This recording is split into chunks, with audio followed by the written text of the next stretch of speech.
The Peter Schiff Show.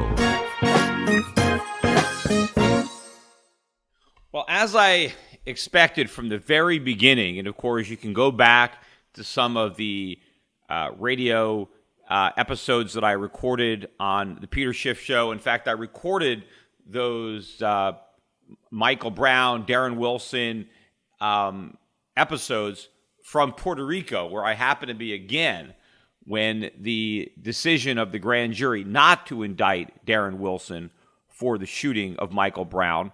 I was saying that this was going to happen from the very beginning. Now, my last podcast, I mentioned that if there were riots or looting in Ferguson, that it wasn't going to be the fault of the grand jury. And in fact, unfortunately, there were riots and looting and violence going on in the streets of Ferguson. Not only Ferguson, but in other American cities, there were protesters out protesting the supposed injustice of the grand jury's decision. No, I watched the press conference, and I think the prosecutor could have done a much better job of making sure that there was no protest or violence by being more forthright about what happened. Instead of being too apologetic, the media treats this with kid gloves because everybody is afraid to really say the truth, to really criticize the actions of Michael Brown and blame Michael Brown for his own death because people are afraid of being called a racist. Look at the way the press reports this. I'm reading articles, Washington Post, like the headline, grand juries normally give the police the benefit of the doubt. Articles like that incite violence because it gets people to think that there was doubt here and that maybe the officer just got lucky. His side was believed because he was a policeman or because he was white. There is no benefit of the doubt because there is no doubt. There is certainty of what happened. All of the witnesses who claimed that Michael Brown was surrendering were lying. Now, maybe if the prosecutor had the balls to prosecute these lying witnesses for perjury, maybe that would send a message. But he's saying, well, I think they actually believed what they were saying. Why would you come to that conclusion? They changed their story repeatedly as the evidence came out refuting their testimony. They were inconsistent. Their testimony was inconsistent with the forensic evidence and inconsistent with their own statements. They're lying witnesses. The only witnesses that were consistent and the only witnesses whose testimony was supported by the evidence were the witnesses who testified that Michael Brown was the aggressor and he attacked Darren Wilson, leaving Darren Wilson no choice but to shoot in self-defense. If the prosecutor in his press conference, instead of just, apologizing to the parents of Michael Brown, why doesn't he apologize to Darren Wilson for what these lying witnesses have put him through? Because clearly, based on the evidence and the testimony of the witnesses who are being honest, this should not have even gone to a grand jury. There wasn't even enough evidence to bring it to a grand jury. The only reason that there was a grand jury was because of all the protests. And of course, now they're criticizing the grand jury because they're saying, well, he didn't really try to indict, because if he really wanted to indict him, he wouldn't have presented all of this evidence that he did. Of course, the reason he presented all the evidence was because had he left any evidence out and there not been an indictment, they would have criticized him for that. But of course, it's not the job of the prosecutor to indict somebody who he believes is innocent. If a prosecutor believes an individual is innocent of a crime, he should not attempt to indict him just to appease a racist mob. People are upset, well, you didn't try to indict him. Well, maybe because he knows he's innocent. And why does he know he's innocent? Because he has the facts. He has the testimony of witnesses. He has the forensic evidence.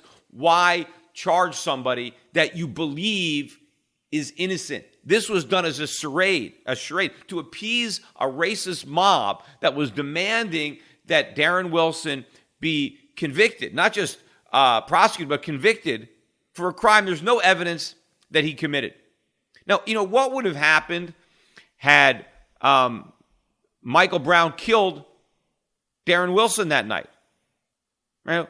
I mean, what about Darren Wilson's parents? Who would have apologized to them?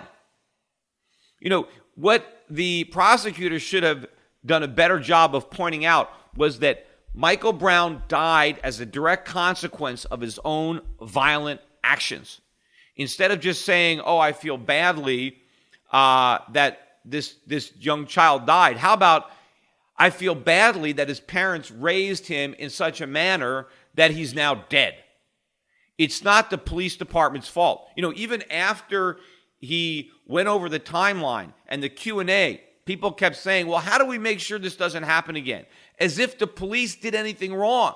As if the police have to change their policies based on this incident. There is nothing to change. Why doesn't the prosecutor say that? He should have told the audience there, you know how you make sure that young men don't get killed by the police? Raise them to respect the law. Raise them to respect authority. Raise them not to rob liquor stores. Raise them to listen to the police. When a policeman tells you to get out of the street, don't curse at him. When a policeman pulls up his car next to you, don't punch him through the window. Don't try to take his gun. When he orders you to lie to the ground, freeze, drop to the floor, or I'll shoot, you listen to him. That's how you stop this from happening again. What the prosecutor should have said is, if the circumstances are the same, if they happen again, if a young man, black or white, assaults a policeman, charges him, refuses to listen to his commands, he'll get shot again. There is nothing that the police department can change, because the actions of Michael Brown led to his death, and he is the only one at fault here. It is not Darren Wilson. When President Obama comes out and says, "I want people to protest peacefully," he is encouraging the protests. There is nothing to protest. Why should they protest justice? The only one who should be protesting is Darren Wilson. He should be protesting the fact that these lying witnesses aren't being prosecuted for perjury. That would be justice for Darren Wilson. But when the president says, "Let's have peaceful protest," he's saying there's something to protest. He is inciting the violence. Why doesn't he come out and say, "Go home. There is nothing to protest here. We were mistaken. We rushed to judgment. The evidence is clear. The witness testimony is clear. Michael Brown is dead because of Michael Brown's actions. He was violent. He was a criminal." And you know what? I wonder how many other people Michael Brown might have killed had he gotten Darren Wilson's gun. Had he killed Darren Wilson and then had his gun. Who knows how many people would have died? How many mothers and fathers might have lost their children? We never know. See, the problem here isn't with the conduct of the police. It was the conduct of Michael Brown. But you're never going to hear that. They'll beat around the bush, but they're not going to come right out and say it. But that's the kind of wake-up call that Ferguson needs. That the community, the civil rights leadership, that's what they need to do. Because you know what? This is going to happen again. The next time a white policeman shoots a black criminal, right? It's going to be the same thing. Witnesses will lie. Why not? There is no ramification. You can lie all you want. You'll get to go on national TV. You'll become a hero in the community. And even if you're caught lying, even if you contradict yourself and the evidence proves you're lying, nothing's going to happen to you. You're not going to be prosecuted. So why not?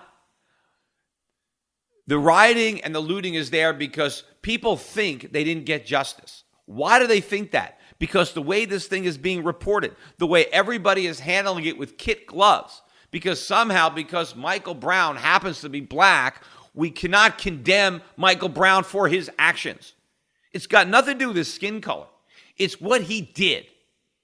That's what got him killed, and the media should be focusing on that.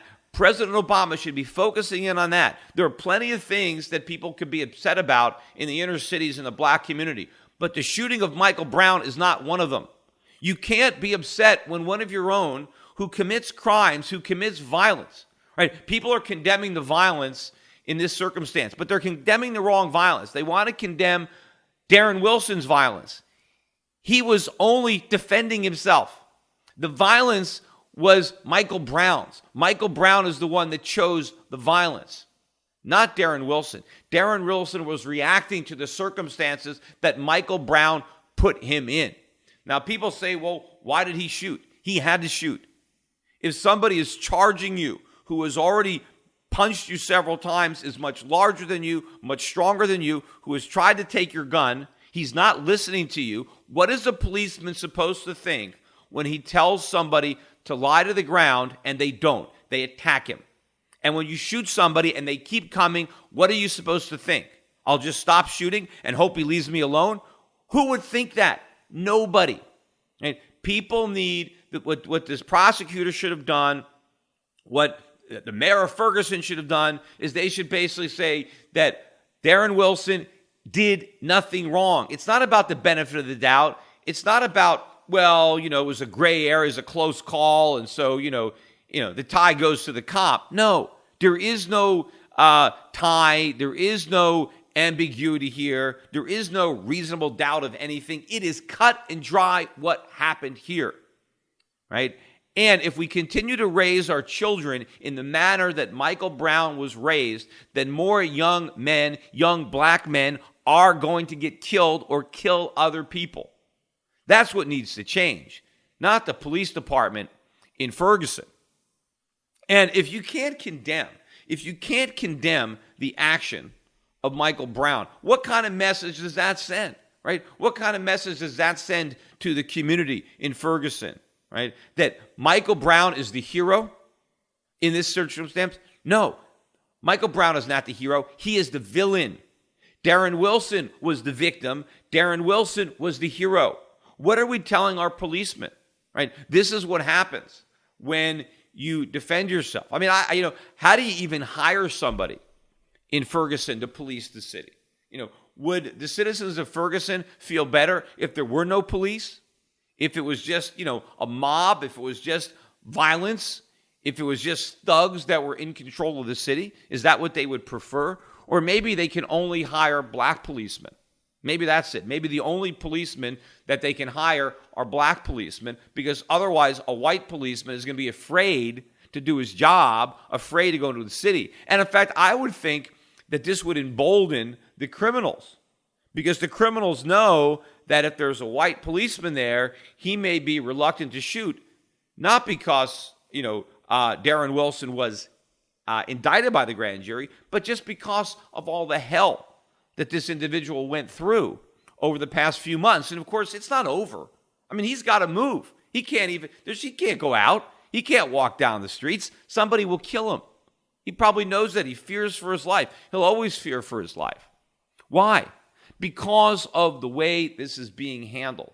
Trying to find the media outlet that is going to condemn the outrage of this rush to judgment. The fact that so many people believe these lies.